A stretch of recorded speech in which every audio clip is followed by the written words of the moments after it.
गोरिया करी के सिंगार अंगना में पिसेली हरदिया। आइए तो हम लोग देखते हैं क्वेश्चन नंबर 11। होली है, होली का रंग चढ़ा है, इसलिए हमें भी होली गाने का मन कर दे रहा है कभी कभी, इसलिए थोड़ा गुनगुना दिया इस बार। देखिए इस प्रकार का सवाल आपके एग्जाम में एक नजर आएगा, इसलिए आप इसे अच्छे से बनाएंगे और यह इंटीग्रेशन का सबसे इजी और आसान सवाल है। तो इसको बनाने के लिए आपको एक प्रॉपर्टी जो है यूज करना पड़ता है और वह है, यह डिफिनिट इंटीग्रेशन में है।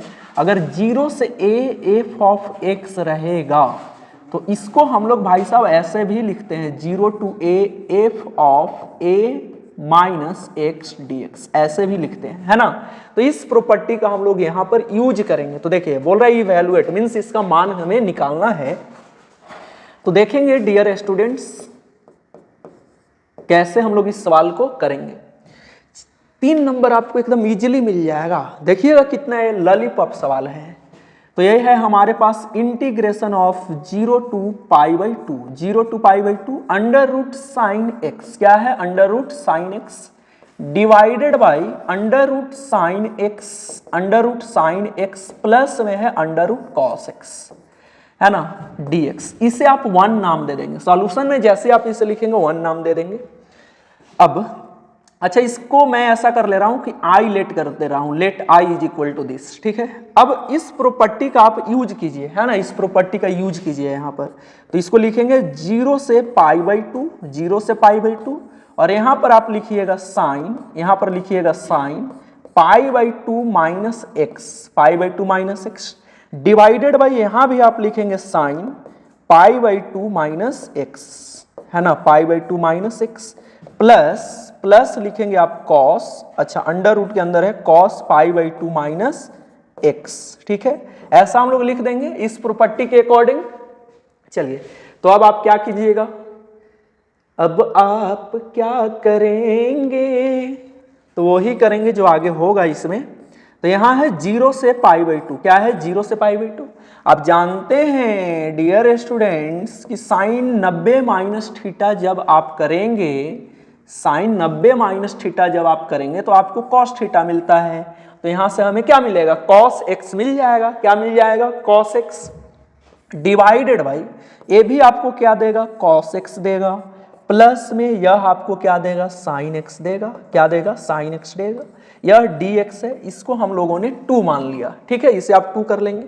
अब आप करेंगे एडिंग, क्या करेंगे, करेंगे एडिंग, किसको ऐड करेंगे, तो adding first and second we get, हमें प्राप्त होता है क्या हमें मिलेगा, तो ध्यान से देखिएगा। फर्स्ट और सेकंड को जब आप ऐड करेंगे तो यहां रखता हूं, दोनों नजर आना चाहिए तो आपको ज्यादा समझ में आ जाएगा। फर्स्ट देखिए आई है और सेकंड भी आई है, मींस यह हो जाएगा 2i, क्या हो जाएगा 2i इंटीग्रेशन 0 से π/2, क्या है 0 से π/2। देखिए ऊपर नीचे वाला एलसीएम हमारा देखेंगे, डिनोमिनेटर पार्ट दोनों में सेम है। तो जब डिनोमिनेटर हर वाला पार्ट हमारा भाग दोनों में बराबर है और ऊपर वाला पार्ट डिफरेंट है तो ऊपर वाला पार्ट आपका ऐड हो जाएगा, है ना। तो ये हो जाएगा साइन एक्स अंडर रूट के अंदर, फिर यहाँ अंडर रूट कॉस एक्स, यहां पर भी हो जाएगा under root sine x plus हो जाएगा अंडर रूट कॉस एक्स, ये हो गया, है ना, और यहां dx। अब देखिए साहब ये वाला पूरा कट जाएगा, ये पूरा क्या हो जाएगा कट जाएगा। तो 2i बराबर क्या हो जाएगा, तो यहाँ 0 से π/2, 0 से π/2 ये पूरा कट गया तो 1 मीन्स dx बचा। और dx का इंटीग्रेशन क्या होता है, dx का इंटीग्रेशन क्या होता है मेरे दोस्तों, dx का इंटीग्रेशन क्या होता है, तो यह होता है x, क्या हो जाता है x। हमारे पास लिमिट क्या है, तो लिमिट है 0 से π/2, क्या है 0 से π/2 तो 2i is equal to limit जब आप पुट करेंगे तो ये हो जाएगा π/2 minus 0, π/2 minus 0 means 2i is equal to क्या मिलेगा आपको π/2 means i is equal to क्या मिल जाएगा, 2 को इधर ले आइए π/4। तो ये आपका फाइनल आंसर है इस क्वेश्चन के लिए, है ना। बस इतना ही काम करना है, आपको मिल जाएगा 3 नंबर। क्या आप सभी को समझ में आया है क्वेश्चन, क्या समझ में आया, आप जरूर बताएं कमेंट सेक्शन में कि ये क्वेश्चन समझ में आया कि नहीं। तो इस क्वेश्चन को आप जो है प्यार से एक बार देख लीजिए, ठीक है। और देखिए कितना छोटा सॉल्यूशन है इसका, बस इतना और ये पार्ट, आपको 3 नंबर इजीली मिल जाएंगे, है ना। आपको लगा होगा कि ये क्वेश्चन आसान है भाई, कर लेंगे हम लोग। चलिए अब यहां से देखिए क्वेश्चन नंबर 12 क्या बोलता है। क्वेश्चन नंबर 12 बोल रहा है कि सॉल्व, इसे हमें सॉल्व करना है ना। तो इसे हम लोग कैसे सॉल्व करेंगे, तो देखिए यहां हमारे पास है y dx, ये डिफरेंशियल इक्वेशन में एंट्री ले लिया है सवाल, x प्लस 2y का स्क्वायर, और यहाँ क्या है dy इज इक्वल टू 0। तो यहाँ से पहले आप dy बाई dx निकालने का प्रयास करेंगे, है ना। तो y dx is equal to, ये राइट साइड में जब जाएगा तो यह हो जाएगा x प्लस 2y और यहाँ dy, तो dy। चलिए तो यहां से अगर आप इसको लिखते हैं तो dx by dy is equal to क्या हो जाएगा, तो यह हो जाएगा x प्लस 2y, क्या हो जाएगा x प्लस 2y, y को इधर ले आइए, है ना, तो बाई में y हो जाएगा। तो हम लोग इसको अब क्या लिख सकते हैं, तो dx बाई dy बराबर हम लोग लिख सकते हैं, इसको अलग अलग जब आप करेंगे तो y x by Y plus 2y by Y हो जाएगा, है ना। तो यह y और y आपका कट जाएगा, y और y आपका कट जाएगा। तो अब क्या होगा, ध्यान से देखिएगा, y और y जब आपका कट गया तो यहां से आपको क्या नजर आ रहा है, dx by dy is equal to x by Y, x by Y plus में y, प्लस में क्या है y है। तो यहां से आप इसको अब क्या लिख सकते हैं, dx बाई dy, इसको इधर लाएंगे आप तो यह हो जाएगा आपका 1 बाई वाई इंटू में x। देखिए ना ये तो पूरा आएगा ना इधर माइनस में, कहने का अर्थ है कि ए वाला पार्ट को जब आप इधर लाइएगा पूरा तो ये हो जाएगा माइनस, ये क्या हो जाएगा minus X by Y is equal to आपके पास क्या बचेगा, तो यहाँ y कट गया है ना, तो यहाँ प्लस में 2 है, क्या है प्लस में 2 है, यानी यहाँ पर 2 हो गया।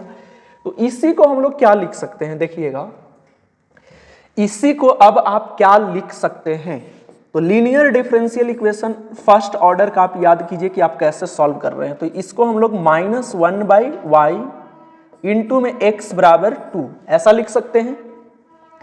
तो अब आप याद कीजिए कि इससे हम लोग कैसे सॉल्व करते थे, है ना, इसे हम लोग कैसे सॉल्व करते थे। यहां पर 2 बातें मैं आपको बता रहा हूं। देखिए जब लीनियर डिफरेंशियल इक्वेशन हमारा होता था dy बाई dx प्लस में py बराबर q, ठीक है, तो यहां पर इस फॉर्म का जो मिलता है इसमें p और q जो है x का फंक्शन होता है या कांस्टेंट का फंक्शन होता है, ठीक है। और इसका जो सॉल्यूशन होता है वो कैसे होता है, तो होता है इसका सॉल्यूशन हम लोग कैसे करते हैं, तो इसका सॉल्यूशन कैसे हम लोग लिखते हैं, तो लिखते हैं इसका solution y into integrating factor, है ना, इंटीग्रेटिंग फैक्टर, फिर यहाँ integration q into integrating factor और यहाँ पर dx प्लस c। तो ये हमारा इसका सॉल्यूशन है ना। हम लोग इस फॉर्म का जो लीनियर डिफरेंशियल इक्वेशन मिलता है इस तरीके से हम लोग इसको लिखते हैं। दूसरी बात, मैं दूसरा बात बता रहा हूं आपको, यहाँ पर देखिएगा, तो दूसरा फॉर्म हमारा कैसा होता है, आप ये दोनों फॉर्म को याद रखेंगे, है ना, आप ये दोनों फॉर्म को याद रखेंगे। तो दूसरा फॉर्म हमारा कैसा होता है, देखिएगा दूसरा फॉर्म हमारे पास एक होता है dx बाई dy, क्या होता है dx बाई dy प्लस में px बराबर q, इस फॉर्म का होता है।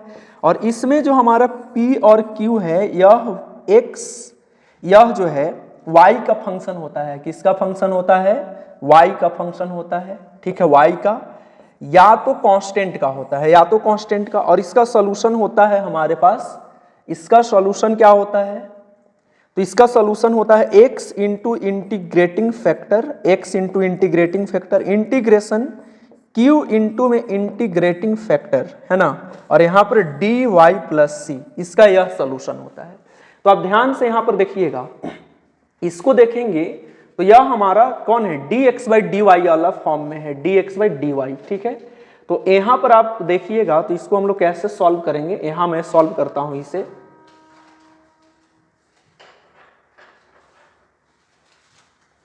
देखिए तो यहाँ पर यह जो है हमारा किस फॉर्म का है, तो यह है dx बटा में dy प्लस में क्या है पी एक्स बराबर क्यू के फॉर्म में है ना। तो यहां से आपके पास जो P है यह -1 बाई क्या है, y है, -1 बाई वाई, और जो Q है वह 2 है, जो Q है वो क्या है, 2 है। तो सबसे पहले आपको इंटीग्रेटिंग फैक्टर लिखना है। तो इंटीग्रेटिंग फैक्टर कैसे लिखते हैं, e के पावर इंटीग्रेशन P, और यहां पर हम लिखेंगे क्या, dy, क्या लिखेंगे, P dy। तो यहाँ e और P का वैल्यू क्या है, -1 बाई वाई, और यहाँ क्या है, dy, ठीक है। चलिए, तो 1 बाई वाई का इंटीग्रेशन क्या होगा, तो 1 बाई वाई का इंटीग्रेशन जो है, जैसे 1 बाई एक्स का इंटीग्रेशन क्या होता है, 1 बाई एक्स का इंटीग्रेशन क्या होता है, log x। तो यहां पर इसको आप क्या लिखेंगे, e के पावर माइनस में लिखेंगे log y, क्या लिखेंगे, log y लिखेंगे। आप जानते हैं कि जब e के पावर log n होगा तो यह n बाहर हो जाएगा, और जब e के पावर माइनस में log n होगा तो यह 1 बाई n आएगा, क्या आएगा, 1 बाई n आता है ना। तो यहां से ही क्या आ जाएगा, यहाँ e के पावर माइनस log y है तो यह 1 बाई वाई हो जाएगा। तो इंटीग्रेटिंग फैक्टर हमें क्या मिल गया, 1 बाई वाई मिल गया, ठीक है।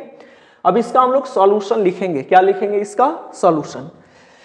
तो इसका सॉल्यूशन क्या होगा, नाउ इसका सॉल्यूशन हम लोग लिखेंगे x इंटू इंटीग्रेटिंग फैक्टर, क्या लिखेंगे, इंटीग्रेटिंग फैक्टर, फिर यहाँ पर q इंटू में इंटीग्रेटिंग फैक्टर है ना, और यहाँ पर dy प्लस में c लिखेंगे, प्लस में क्या लिखेंगे, c।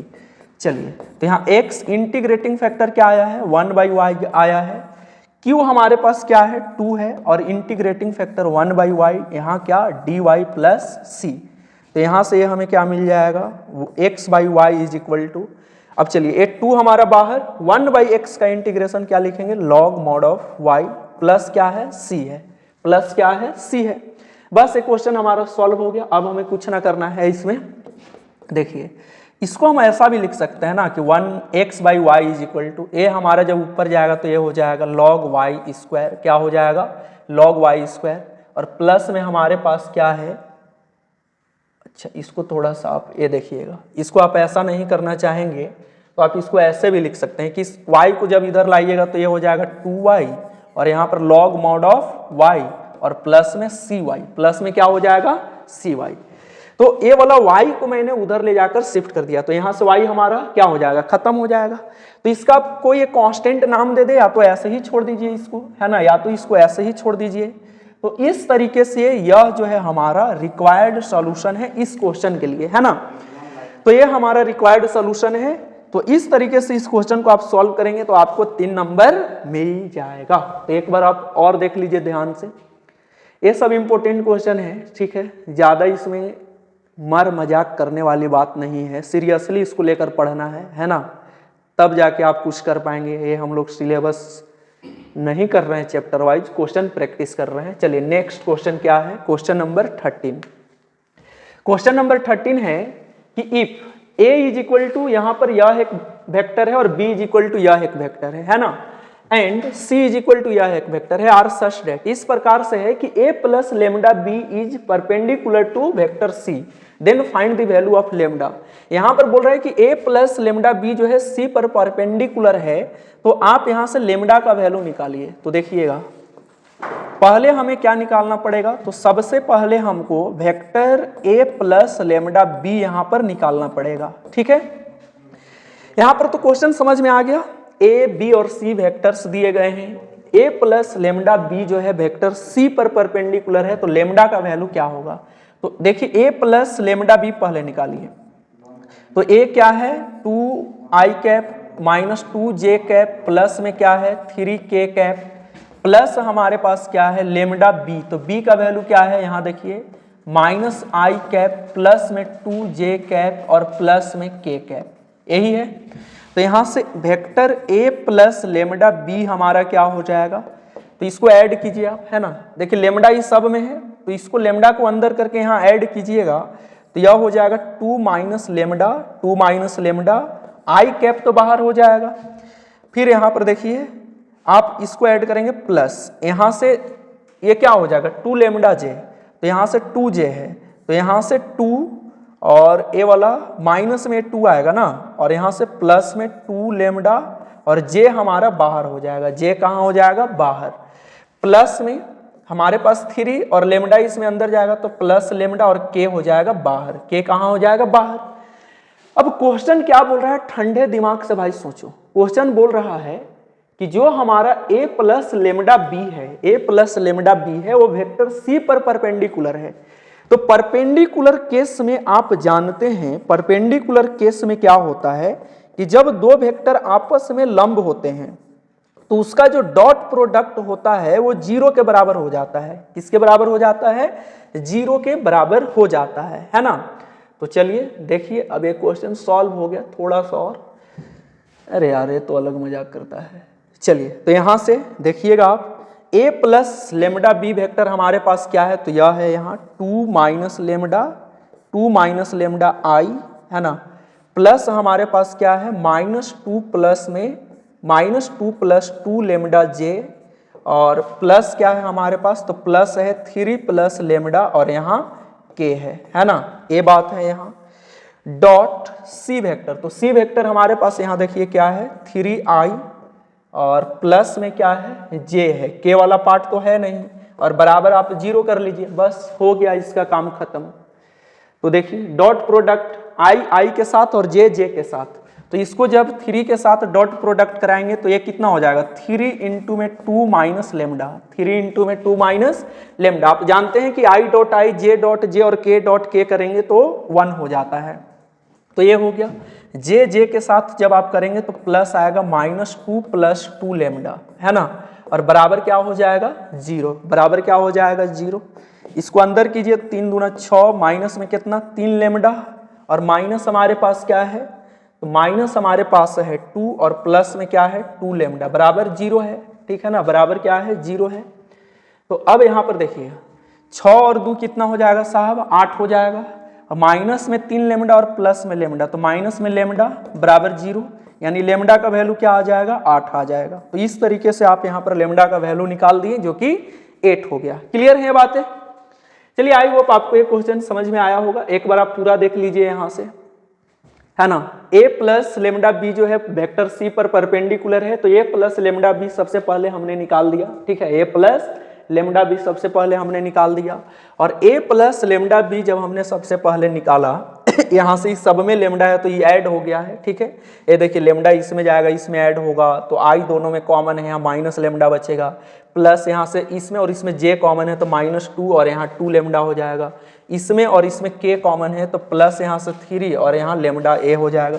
तो ये दो वेक्टर आपस में जब लंब होते हैं तो डॉट प्रोडक्ट 0 होता है, तो ये 0 कर दिए हम, और सी वेक्टर लिख के डॉट प्रोडक्ट करा दिया, लेमडा का वैल्यू निकल गया, ठीक है। चलिए हम लोग नेक्स्ट क्वेश्चन पे चलते हैं, और यह हमारा लास्ट क्वेश्चन है, यह हमारा लास्ट क्वेश्चन है, और ये प्रोबेबिलिटी से है, ध्यान से आप देखिएगा।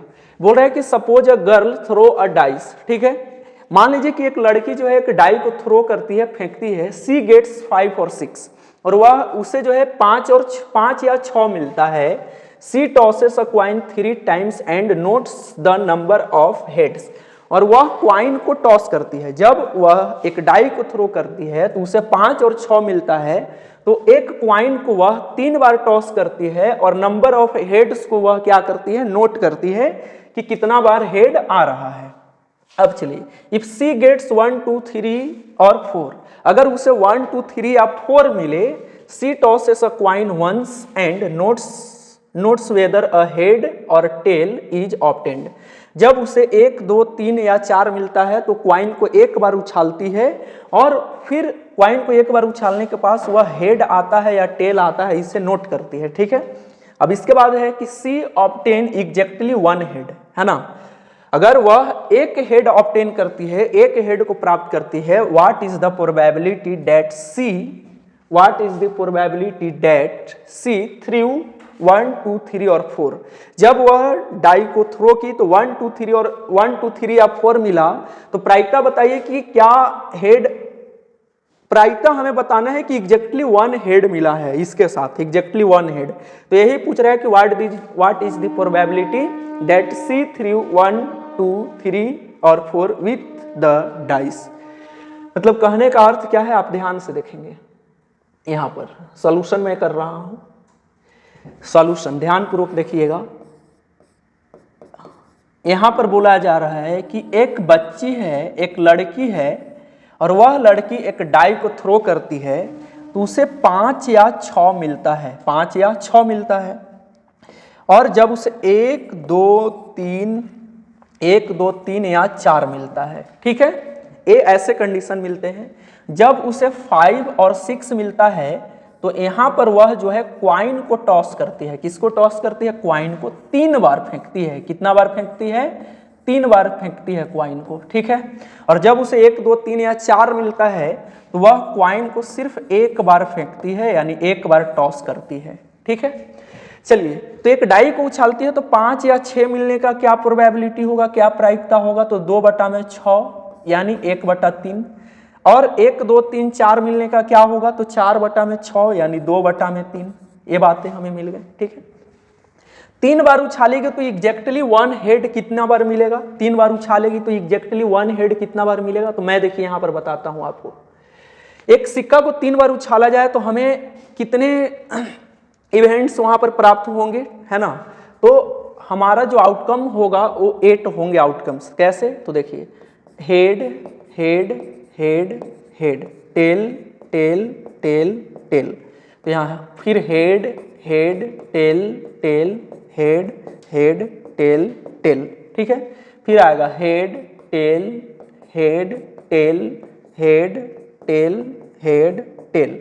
तो एग्जैक्टली 1 हेड कितना बार है? सिर्फ एक हेड का बात कीजिए, कहाँ कहाँ? तो देखिए, एक हेड इसमें है और एक हेड इसमें है और एक हेड इसमें है। तो 8 हमारे पास जो यहाँ 8 प्रकार का जो घटना घटेगा, इसमें एग्जैक्टली 1 हेड 3 ही जगह पर आएगा। देखिए यहाँ हेड टेल टेल, फिर यहाँ पर टेल हेड टेल, और यहाँ टेल टेल हेड, 3 ही बार है।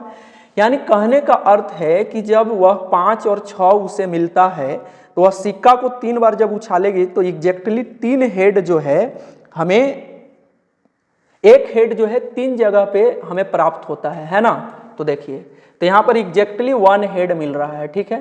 तो एक बात आप समझिएगा ध्यान से कि हम मान ले रहे हैं कि लेट हमारे पास जो इवन घटना है वो डाई, क्या भाई? डाई सोज, इसे भाई आराम से बनाना प्रोबेबिलिटी को। डाई सोज 5 और 6, यह 5 और 6 को दिखाता है।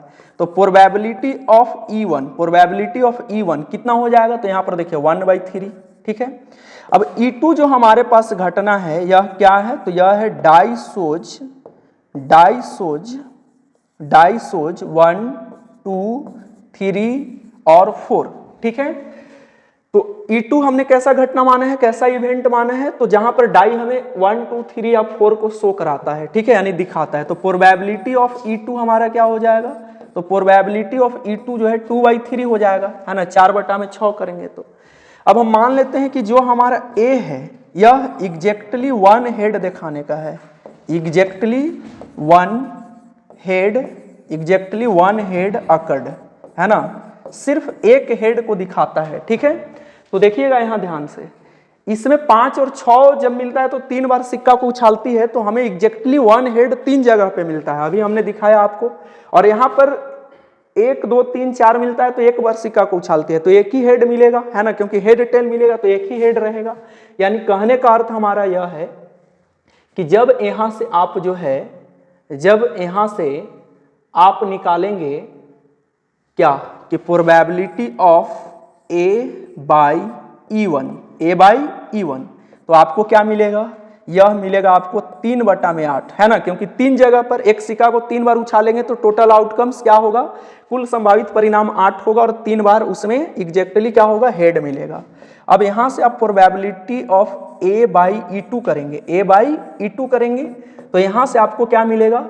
तो E2 में जब उसे 1 2 3 या 4 मिलता है तो 1 बार उछालती है तो एक ही हेड मिलेगा, ठीक है, एक ही हेड मिलेगा। और 2 ही घटना रहेंगे, एक सिक्का को उछालेगा तो यहां से आप बेज थ्योरम का इस्तेमाल करेंगे, ठीक है। नाउ हमें निकालना क्या है कि 1 2 3 4 के साथ एग्जैक्टली 1 हेड मिलता है, यानी हमें निकालना है probability of E2 divided by A। क्या निकालना है? Probability of E2 divided by A, है ना। देखिए यही हमें निकालना है, ठीक है। तो चलिए, इतना बराबर हम क्या लिखेंगे? तो इतना बराबर हम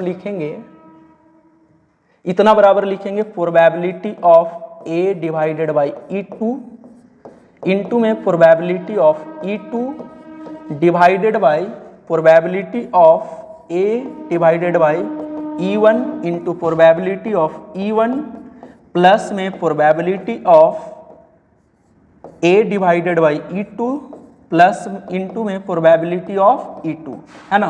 इस पर आप बैठा दीजिए, आपका आंसर आ जाएगा। तो probability of E2 by A, तो चलिए probability of A by E2 कितना है, probability of A by E2 क्या है, देखिए A बाई E2 1/2 है, क्या है 1/2 है।